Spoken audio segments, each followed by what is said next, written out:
Welcome, I'm Void Dude, and Citizencon is nearly upon us, so this video is going to be a bit different from my regular content of sarcastically exploding, dying, stealing, lying, reviewing, flying, learning, crashing, and crashing through our ludicrous space game, all the while failing to make 6 stacks of fake space money. You might notice that I'm playing as a female avatar, which I created because I believe that in the near future it will be illegal for a man to play as a woman in a video game because it will be classified as gender appropriation or something. So I need to capitalize on my ability to choose my avatar's body type before it's too late, so I can get shots and footage like this to use in my thumbnails that appeal to my channel's demographic.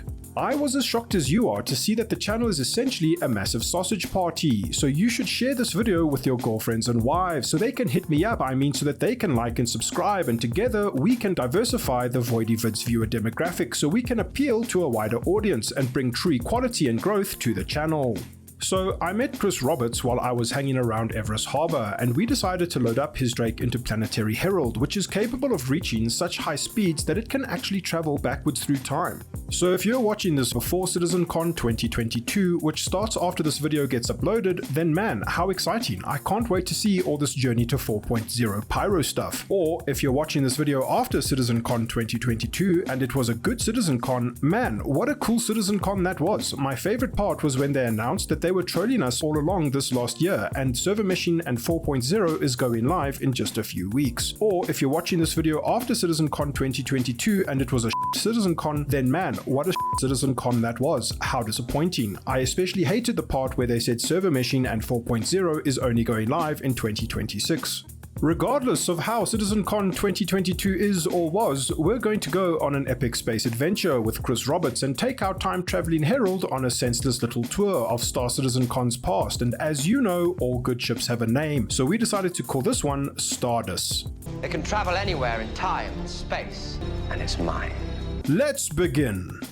There's a trend in the Star Citizen community to qualify your experience level with the project by stating how long ago you backed the game with your pledge. The older your pledge or the earlier you started playing, the more masochistic you appear, and therefore the more legitimate your opinions and criticisms become in the eyes of your delusional, emotionally deprived and equally masochistic Star Citizen peers. My great-great-great-great-grandfather backed Star Citizen during the storming of the Bastille, and through the line of succession, I inherited his Aurora LN game package after my forefathers before me. RIP my forefathers, sorry you never got to experience the storming of Jumptown.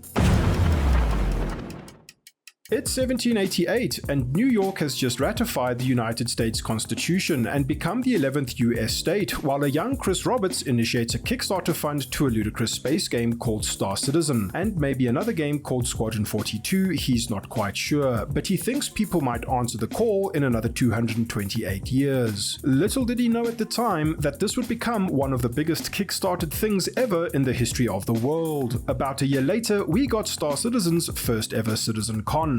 Thank everyone for persisting. And it's nice to see how we all persisted as much as their entity streaming tech promises to persist with 3.18, hopefully coming very soon. The first CitizenCon highlighted and celebrated their achievements of the past year and focused on introducing us to the awesome staff involved in this ambitious project and what their roles and responsibilities are and will be, as well as the reveals for the Anvil Gladiator and Aegis Retaliator. It also became clear that the Star Citizen community was becoming a pretty amazing thing. A while ago I made a twat post to all my favorite Star Citizen content creators except for Salty Mike, because who can take that guy seriously, and asked why they believed in Star Citizen. Most of the responses were like, the community in SC is amazing, the passion from the devs and community is most important. As the project has grown, it's the community that keeps me motivated. I don't believe in it, the game is a scam, and community is number one. While I agree that the SC community is pretty great, most answers were as wholesome as they were objectively wrong, because the most important thing to believe in when it comes to Star Citizen is gameplay. My logic being that without gameplay there would be no gameplay, and without gameplay there would be no community to circle jerk around. And that's what has personally kept me believing in the project. Not only the admittedly sexually pleasurable unending circle jerk, but the gameplay. More specifically, the gameplay that events like Jumptown provide, where the experiences possible are unlike anything else I've experienced in gaming. Jumptown itself is not enough though, and and after all these years, there remains a limited amount of gameplay to meaningfully engage in, and we're still waiting on a laundry list of features to make it into the newer builds of the game. The framework and foundation that will allow for more spectacular and emergent gameplay experiences continues to grow, consistently year after year, even if at times the pace seems slower than a Hurricane Size 2 Industrial B grade's quantum spool-up time. More like Hurricane, am I right? The year is 1815 now, and the Napoleonic Wars have finally come to an end. Meanwhile, the second Citizencon premiered that showed us a Van Duel, hyped the Cutlass, announced the 890 jump for the discerning citizen with crippling insecurities, and demoed the original vision of planetary landing zones, which got scrapped after they realized they would be making so much money off their ships they decided to create a fully realized sci-fi version of the actual Matrix in real life instead of some same old dinky space game. The year is 1914 and Archduke Franz Ferdinand has just been assassinated and planet Earth is on the brink of World War I. While this is happening, the third Citizencon takes place, and it takes us on a deep dive of Alpha 2.0, which, when it finally went live and I got to play for the first time, I remember taking my first steps in the slideshow that was Port Olisar, and my virgin eyeballs experienced an RSI constellation Andromeda taking off from its landing pad in-game, which quite literally blew my mind, or rather it would have blown my mind if my frame rate wasn't lower than the self-esteem of the average Star Citizen who actually enjoys the current mining gameplay loop. I remember thinking how cool it was that what was essentially a small level from any other first-person game basically had engines strapped to it and just took off in front of me. Obviously, the game crashed moments later, but the memory stuck. This was also the Citizencon that told us we'd be answering someone's call in 2016, but I guess we just don't really talk about that anymore. It's all okay though, because if you take a step back and look at the gaming industry as a whole these days with a bit of modern context, it's not like there's much else interesting going on, and no one else is trying to make a game that comes close to what Star Citizen and Squadron 42 is trying to achieve. Does that excuse CIG's unfulfilled promises and missed deadlines over the last few years? Probably not, but my wife says it's fine. That's how abusive relationships are supposed to work. It's 1939 now, and as Germany takes an extended vacation to Poland, the fourth Citizencon takes us on an extended vacation to the Stanton System and showcases a list of features we still have yet to see implemented into our ludicrous space game. It's then revealed that this is not in fact the Stanton System, and we've all been snorting the geriatric spice melange. The Stardust took a wrong turn somewhere in the space-time continuum of the verse, and we've somehow landed up in a much more distant and far-off future on a planet called Arrakis, Dune, desert planet.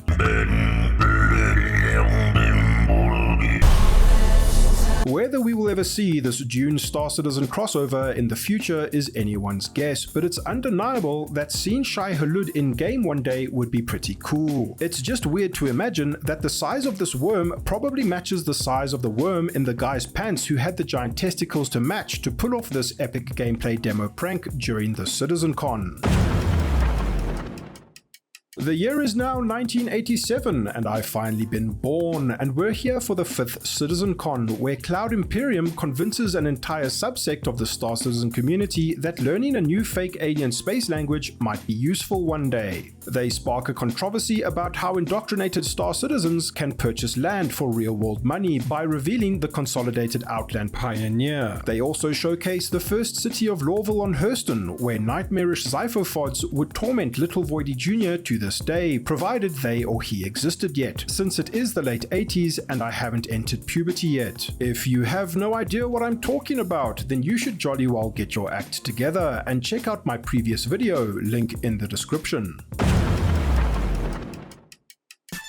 It's the 90s. And Star Citizen's 6th Citizencon takes us on another fake gameplay demo, real gameplay demo, of a space adventure around Hurston, where they showed a pretty cool mission involving a downed satellite and a jumping puzzle that even Tim the taxman could do after suffering severe bullet-induced brain damage and having his vascular system mercilessly pumped full of exotic space drugs against his will at the Siege of Orison. Yes, that is another shameless self-plug, video link in the description. Little did we know at the time that this prototype but bunker experience would remain as a pretty bare bones implementation and make up the majority of gameplay for Loot Goblins and Star Citizen for the next 22 years. We also got our first look at a more up-to-date vertical slice of Squadron 42, but we're all still wondering when we will actually answer that call.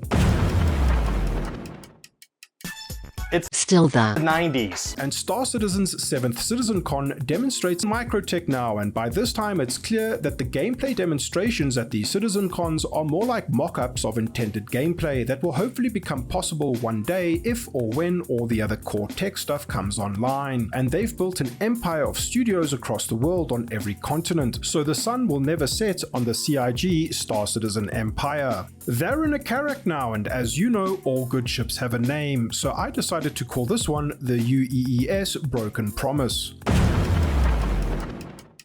It's last year now, and it's Star Citizen's 8th CitizenCon, which have become pre-recorded non-live events because some guy in China ate a pangolin, and we're treated to another gameplay demonstration this time of a disgruntled Star Citizen who can't find his precious artifact, so he understandably goes on a murder spree on one of the planets in the Pyro system. This is okay because the Pyro system is supposed to be this lawless part of the verse, where this kind of behavior is encouraged and Star Citizens should feel free to live their best lives. And Paul trains us to all become specialist DevOps server meshing engineers. And with that, we're finally back in the present. Here's hoping CitizenCon 2022 is an epic event and happy 10-year anniversary to Star Citizen. Thank you to my Patreons for all your support. Your incredible generosity continues to blow me away. Without you, these videos probably wouldn't be able to keep getting made as often as I'm able to, so if you don't like my channel, you can blame these incredible individuals. If you're not a Star Citizen yet and you're thinking about pledging to this ludicrous space game, please use one of the referral codes on screen now, and if you're interested in supporting the channel beyond a like and a subscribe, consider becoming a Patreon by checking out the links in the description. Thank you so much for watching. I'll see you around the verse. Cheers.